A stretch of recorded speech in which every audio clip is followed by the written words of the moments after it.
लखनऊ के पौश इलाके में सौम्या जी का शानदार बंगला था।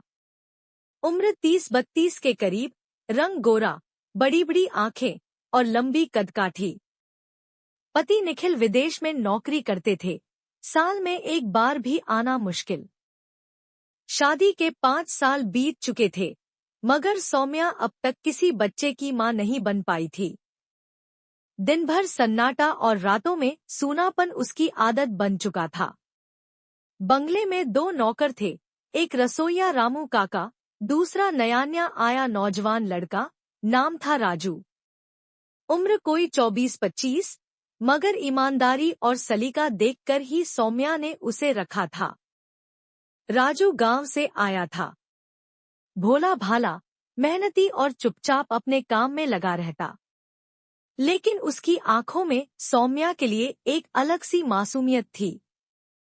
वो कभी भी मालकिन को गलत नजरों से नहीं देखता, मगर उसका हर काम ये जताता कि उसे सौम्या की फिक्र है।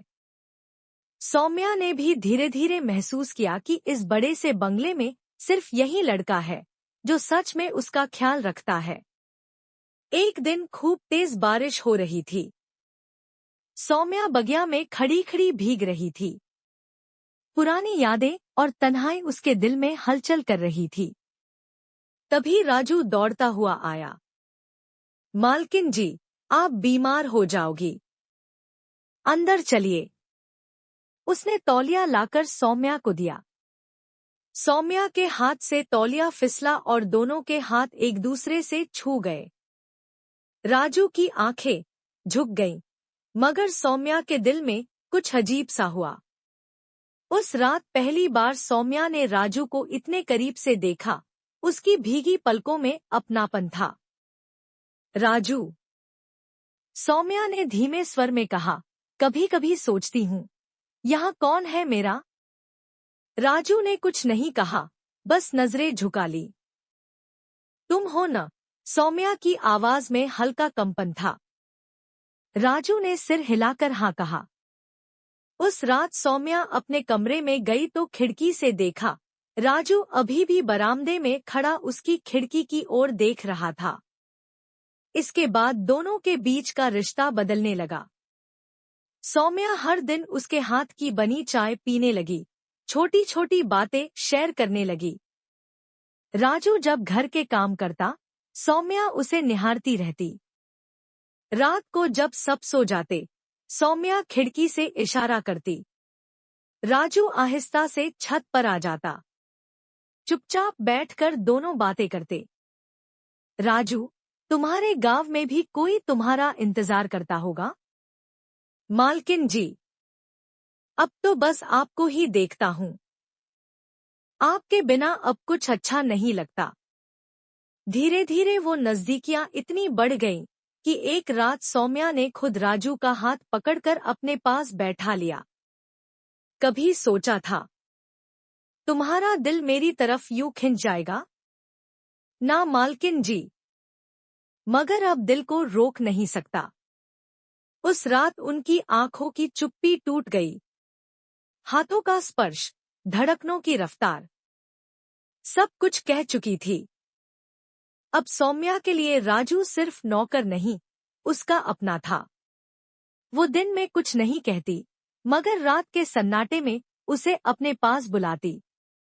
कभी आंगन में बैठकर हाथ थामे रहती, कभी सिर गोदी में रखकर बातें करती। राजू भी अब साफ बोलने लगा था। मालकिन जी, आप कहो तो सब छोड़कर आपके साथ ही रह जाऊं। गांव में कोई मेरा इंतजार नहीं करता। सौम्या मुस्कुरा देती। मैं तो कब से चाहती हूँ, मगर समाज हमें क्या कहेगा? मालकिन जी, प्यार कोई नौकरी नहीं जो छोटा बड़ा देखे। दिल में जगह हो तो छोटे को भी इज्जत मिलती है। उसकी बातें सौम्या के दिल में उतर गईं। एक दिन सौम्या के पति का फोन आया। अब मैं लंदन में ही बस गया हूँ, तुम्हें जो करना हो कर लो। सौम्या ने उस रात राजू को छत पर बुलाया।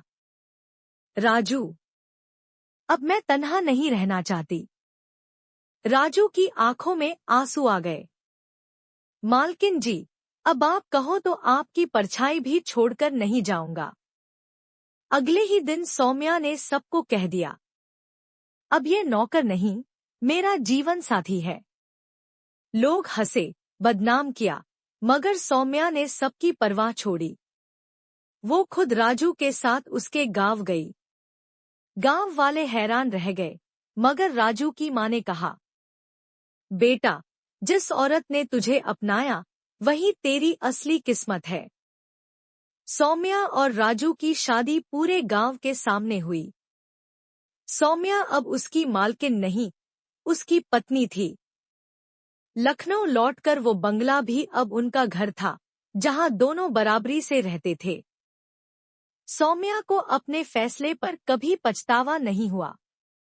राजू की सच्चाई, ईमानदारी और प्यार ने उसे वो सुकून दिया जो पैसों और बड़े नामों से नहीं मिलता। सच्चे प्यार में ना नौकर छोटा होता, ना मालकिन बड़ी। दिल एक बराबर धड़कते हैं।